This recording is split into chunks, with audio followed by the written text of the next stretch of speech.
Greetings and welcome back to my channel. Today we'll be talking about the 2021 release by Diana Ross, Thank You.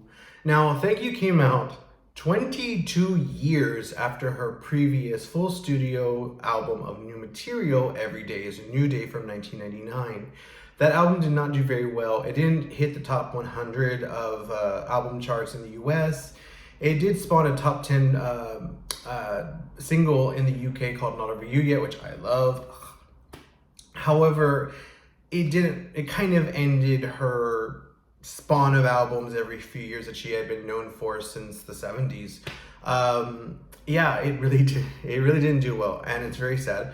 But she did release an album of cover songs, songs about love, called I Love You in 2006.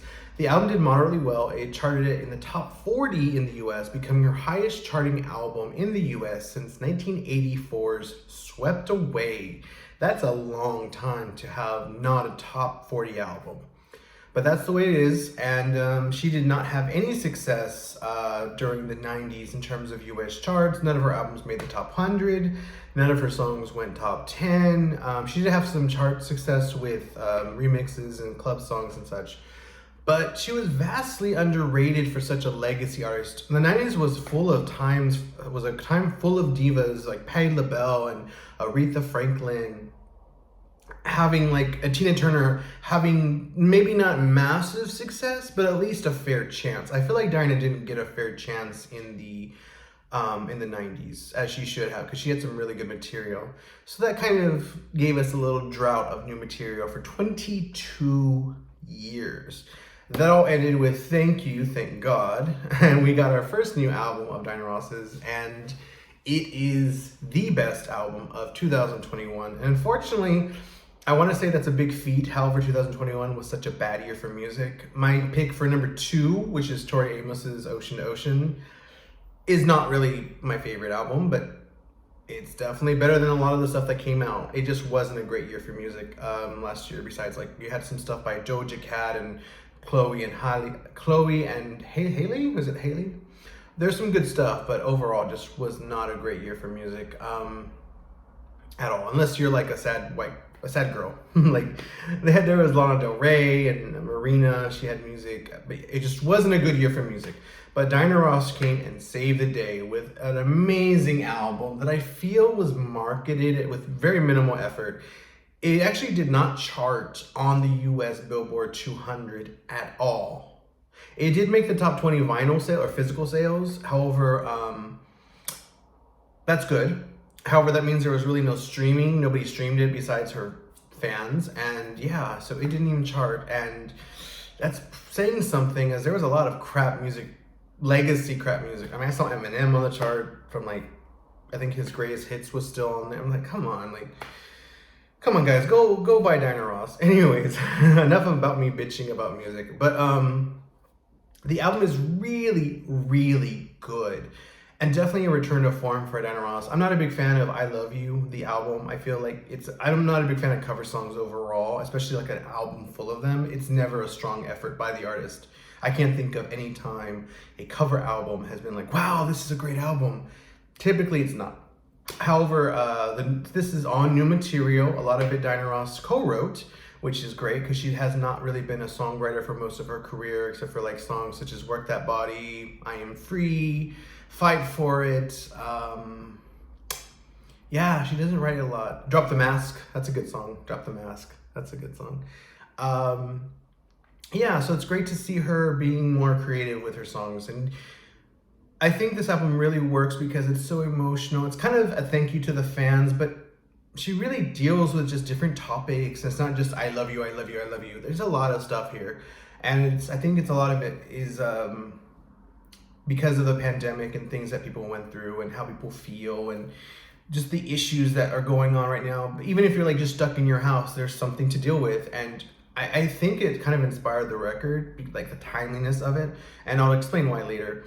It's a great album. None of the singles did very well. No, there's no like massive hits coming from this album, although I don't think it was intended to.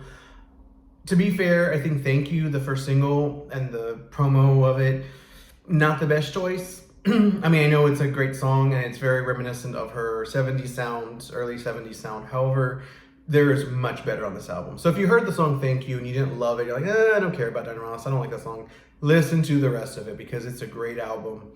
I wish I could figure out how to play samples in my video, but I don't want to be copywritten, or what do you call it? Copyright strikes by YouTube.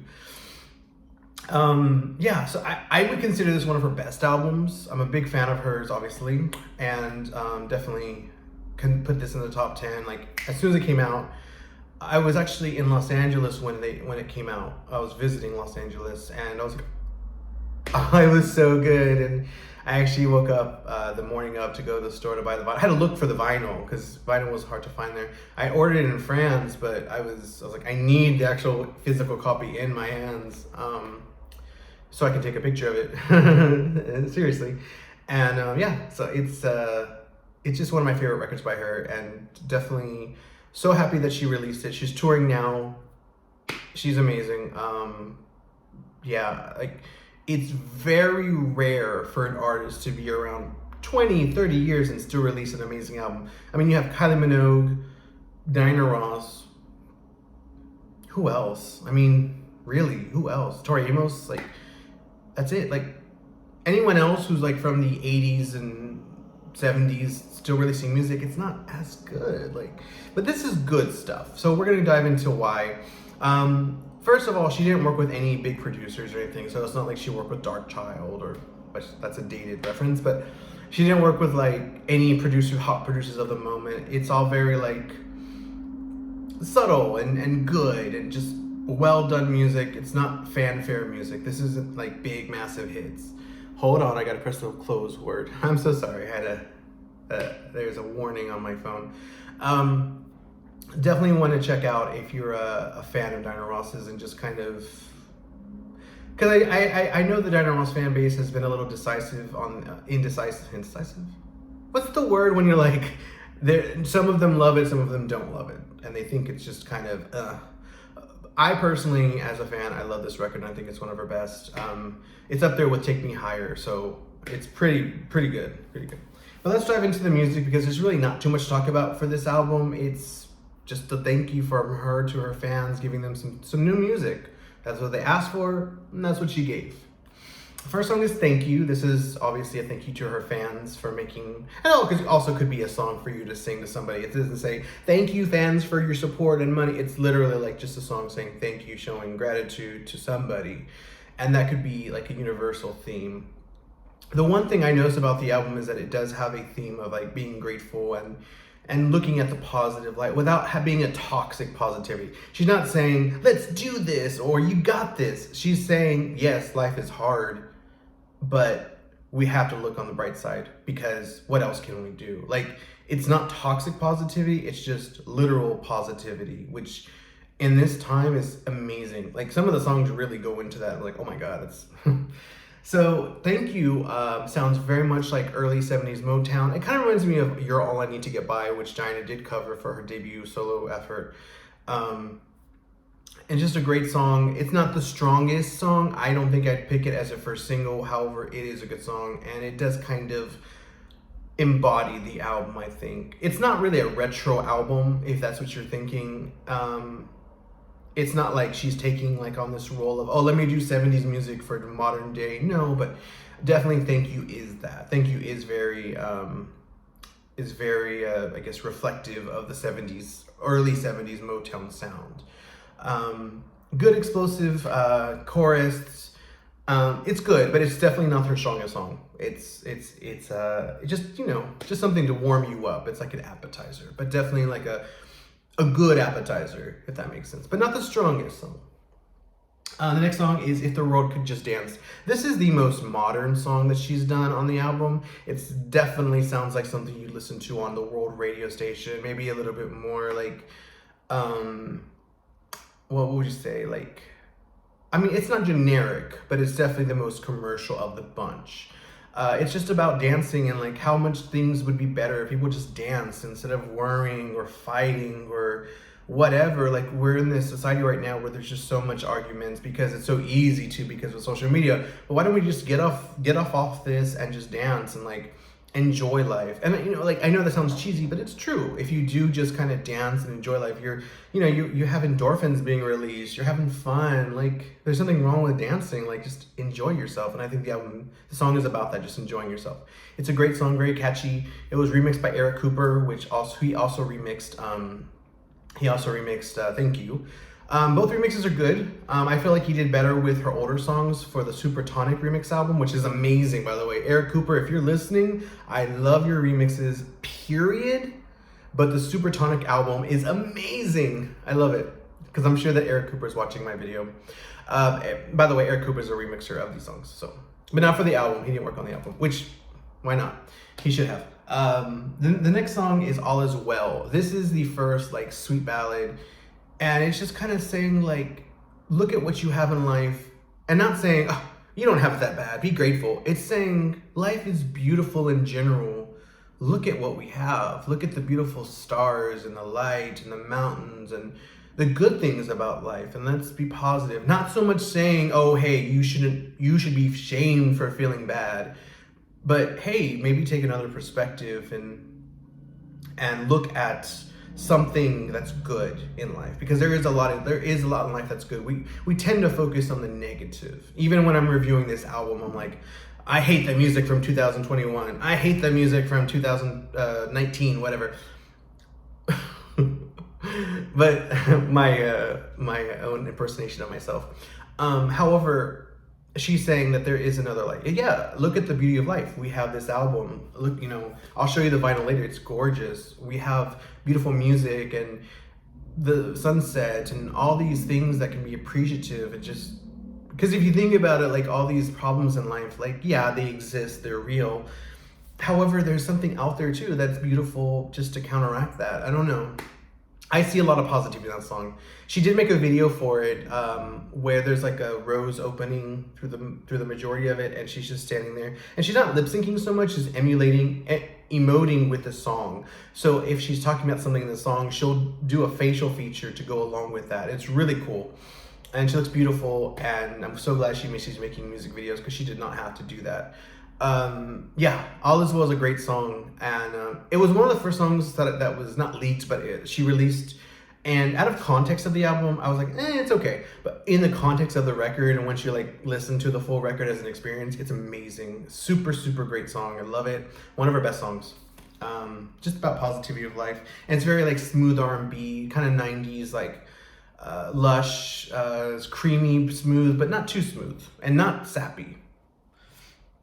In Your Heart. This is my favorite song of the record. In Your Heart is about somebody who's going through a hard time. And she's basically saying the rain doesn't last forever. We will make it, basically. Like, it's kind of like speaking to someone who's dealing with mental illness issues, or like mental anguish, I think is a better word. Maybe depression. Like, I'm here for you. I'm not going to judge you, but we're gonna make it through this, and you'll make it through this without me, with whoever. It's all about, basically it's all about positivity and like looking at the more like the destination than what you're currently in. And it's just so beautiful. And it has like this beautiful guitar intro that's a little distorted, a little like just sound wise.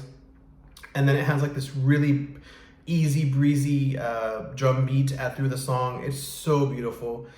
It's not very cheesy or anything. It's just it's kind of sexy in a way. Like, it's very like sensual of a song. But the message itself is just about, making it through this and looking at, not so much look at the bright side, but like, this is not going to last forever.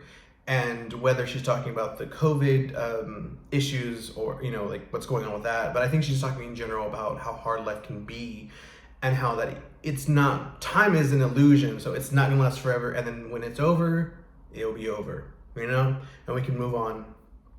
And it's really beautiful. It's a really beautiful song. The next song is Just In Case. Oh my god, another beautiful song. This is a more tender ballad. It's very pop, like piano-based ballad. It's very beautiful. It actually, the first time I heard it, I cried, because it's really about talking to someone who maybe doesn't feel like they're worth loving, and telling them, yes, if you don't know it, that's okay, but I love you.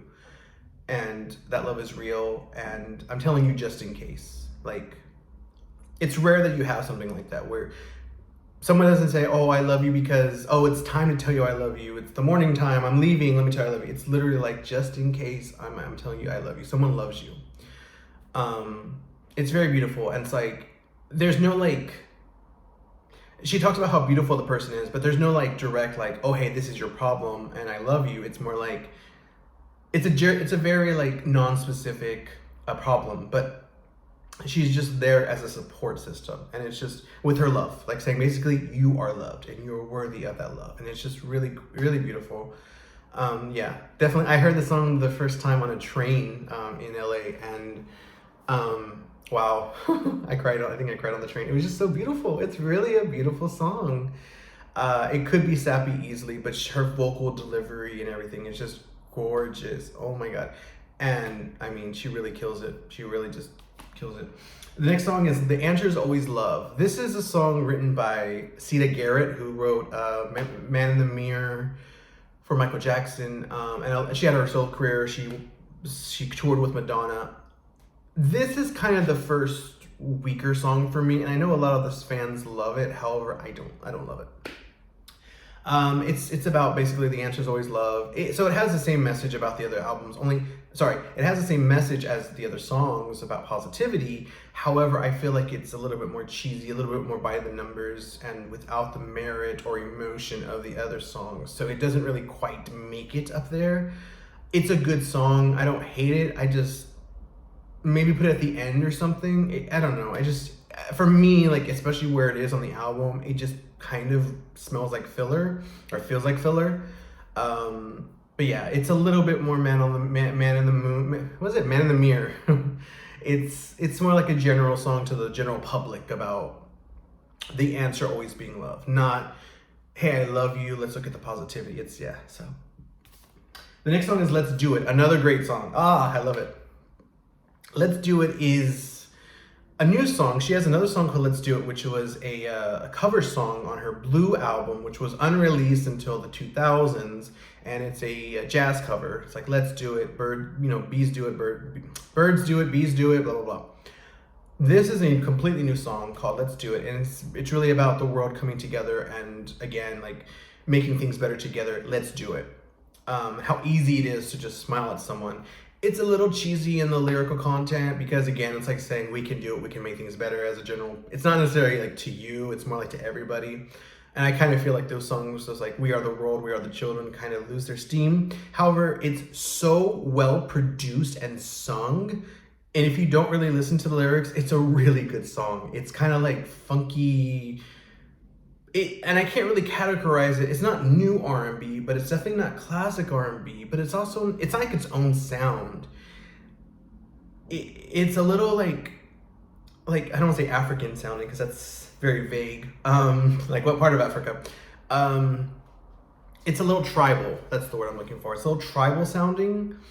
A little down tempo, a little bit more chill, but it's so good. It's such a well produced song.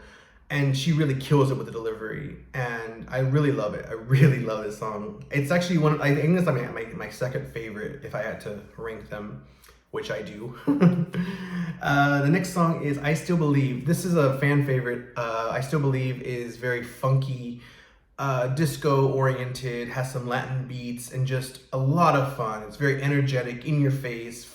I Still Believe, like, great bridge. She did a video for this as well where she's kind of spinning around in a silk red kimono. And she's saying basically, in love, I still believe. It's all I ever need.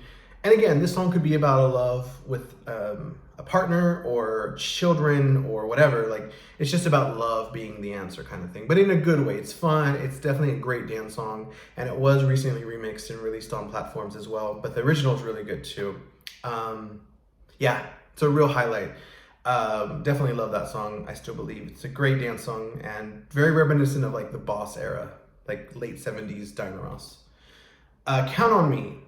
This is kind of the second part of Just in Case, only I feel like it's a little bit less impactful, a little bit more generic and such. Just in case, it's a pop ballad. It's a little cheesy at times. Wait, I'm sorry. Count on Me. Again, it's cute, but it's not the same loving emotion. Like, it's not like a warm blanket hug. It's a little, yeah, it loses a little bit of the personal touch. I don't know how to explain the differences between it, but it's kind of like, I guess, the sincerity of it and the emotion behind it, and maybe the lyrics chosen and their compositions. It's a little more mainstream. And not that there's anything wrong with that, but it loses a little bit of the punch, emotional punch that the other songs have in terms of being there for somebody. It does have a cool little jazz bridge, which is like, I'll always by your side. That's really cool. I like that, but that's like 1 second of the entire song. I do like the song. I wouldn't cut off the album. It's just not my favorite. Tomorrow. This is back to her funky, jazzy disco days. Like, it's just so much fun. Again, it's kind of about like world coming together. Tomorrow starts with me and you to so she's like saying basically like we can come together and make it work, make it happen. It's a great song, great message. So dancey, so great. Very disco. If you love classic Diana Ross, you'll love that song. Tomorrow and I Still Believe go together really well. I kind of feel they should have been together on the album. And maybe Count on Me wouldn't have stuck out so much as a filler. Same with The Answer Is Always Love. But Tomorrow is a great song, one of her best on the album. And I mean, definitely like of her post like peak days. Like, I mean, it's just super good. Yeah, I really think it's a good song. I don't know how to, like, I want to keep talking about Tomorrow, but it's just very similar to I Still Believe, where it's just like a disco song and modern day, but still very old school. By the way, her voice sounds amazing on this album. I've heard some things like her voice sounds weird. Stupid people. It's a great voice. Her voice sounds amazing. She kept it. I saw her live in 2017. She sounded great. She still sounds great. She took care of her voice.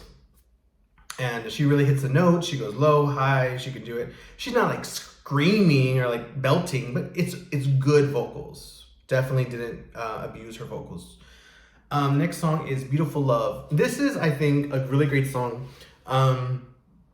But again, you have more love songs. So like, yeah, the album is a little diverse, but then it kind of becomes like, okay. But Beautiful Love it's a beautiful love song. And it's a pop ballad, but it has a little bit of grit to it and has the soul essence, and it does kind of touch you. It's not like Endless Love or One More Chance. It's a lot more sincere, and I really do like it. I really do like it. And we're gonna go through who I think she wrote Beautiful Love or co-wrote it, and I think she co-wrote Tomorrow, but we're gonna check on that when I open the sleeve. Time to Call. This is another song about the world coming together. It's a little forgettable. It's a little bit of a filler. I would have cut it. Again, it's just like a sappy love ballad. Yeah, and it's just kind of by the numbers a little bit.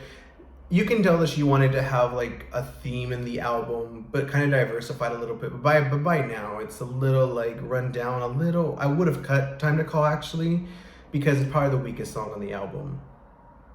But it's not horrible. It's just the weakest song on the album. Kind of by far, because at least Count on Me is good. I do like it, and The Answer Is Always Love is good. The answer's always love. Like, yeah, like, okay. Come Together. This is a really good song. It is a step above Time to Call. How do you say this? It's not cheesy. I hate using the word cheesy 8 million times a day. It's not cheesy at all. It's just it's again about the world coming together to make things better. She really wanted to let you know that and that's true. It is the world that needs to come together to make things work. But she really makes that point in this song. It's a little, I don't want to say like cadetish. It's not like she's an army cadet. It's not that bad. It's just she's basically saying that we need to come together as one and make things work. It's a good song. Maybe not the best outro. I would have picked All Is Well. I think would have been a great song to end on. I really do, because it's so beautiful. Or Just in Case. Oh God, could you imagine? Yeah, I think I would have cut Time to Call and Come Together. Come Together is okay. I would have kept Come Together, but maybe pushed it forward and then had one of those two songs I mentioned, All's Well, or Just in Case is the end song, because they're so beautiful. They deserve more attention. This song, I don't know, Come Together is good. It's just, it kind of reminds me of Latoya's Free the World. They come together as one. Anyways, let's look at the artwork. So this is the back cover. This is the intro. I'm sorry, the inner cover. She's saying thank you. And then here is the disc. Okay, we got the other side. This is the FNAC version, but I think it was a worldwide release of this. But the other version is black. So I have that one, and I have the black one, because I usually don't buy multiple, but yeah. It does not say who wrote the songs here, but it does say that Dinah Ross was the executive producer. But I know she co-wrote a good chunk of the album, so I don't know by heart. It's really hard to memorize that kind of stuff, especially if she's not a songwriter overall. You can't just say, oh, she wrote all the songs, like Mariah Carey or Madonna. But you can definitely feel there's more of a personal touch for most of the record, and that the lyrics are improved overall for her. I mean, she has great songwriters. She's always had great songwriters, but it's nice to hear her visions and such. Like, I love Work That Body. I think that's a great song. Anyways, so let me know in the comments what you think about the record, what your favorite songs and your least favorite songs on the album are, where you would rank this in her discography in terms of like best album, worst albums. What do you think is her worst album too? What other Dinah Ross albums would you like me to review? I have all her albums. Every Day is a New Day and Take Me Higher are not on vinyl. By the way, Dinah Ross, if you're watching, please release Take Me Higher and Every Day is a New Day on vinyl with all their bonus tracks. So every bonus track associated with these albums, please include it on the vinyl. 2 discs that, put it out there, I'll spend 100 euros per album. Yeah, so thank you so much for watching. Again, please follow me on Instagram, which I will link below. Check out my shirt, which I designed in LA. One of my first shirts I designed. Again, thank you for watching, and I hope you have a great day.